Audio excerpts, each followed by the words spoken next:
نبی کریم صلی اللہ علیہ وآلہ وسلم نے فرمایا، دو کلمے ایسے ہیں جو اللہ تبارک و تعالیٰ کو بہت ہی پسند ہیں، جو زبان پر ہلکے ہیں اور قیامت کے دن اعمال کے ترازو میں بوجھل اور باوزن ہوں گے۔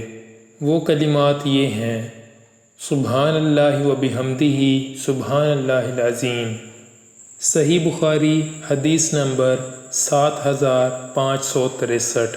حضرت ابن عمر بیان کرتے ہیں، رسول اللہ صلی اللہ علیہ وآلہ وسلم نے فرمایا، اسلام کی بنیاد 5 چیزوں پر رکھی گئی ہے: گواہی دینا کہ اللہ کے سوا کوئی معبود برحق نہیں، اور یہ کہ محمد صلی اللہ علیہ وآلہ وسلم اس کے بندے اور اس کے رسول ہیں، نماز قائم کرنا، زکوٰۃ ادا کرنا، حج کرنا اور رمضان کے روزے رکھنا۔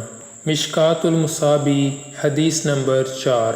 حضرت ابو امامہ بیان کرتے ہیں، رسول اللہ صلی اللہ علیہ وآلہ وسلم نے فرمایا، جس شخص نے اللہ کے لیے محبت کی، اللہ کی خاطر بغض رکھا، اللہ کی رضا کی خاطر عطا کیا، اللہ کے لیے روک لیا، تو اس نے ایمان مکمل کر لیا۔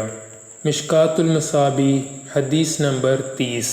حضرت عمر بن خطاب رضی اللہ تعالیٰ عنہ بیان کرتے ہیں، رسول اللہ صلی اللہ علیہ وآلہ وسلم نے فرمایا، تمام اعمال کا دار و مدار نیتوں پر ہے، ہر شخص کو وہی کچھ ملے گا جو اس نے نیت کی، بس جس شخص کی ہجرت اللہ اور اس کے رسول کی خاطر ہوئی تو اس کی ہجرت اللہ اور اس کے رسول کی خاطر، اور جس کی ہجرت حصول دنیا یا کسی عورت سے شادی کرنے کی خاطر ہوئی تو اس کی ہجرت اس کی خاطر ہے جس کی خاطر اس نے ہجرت کی۔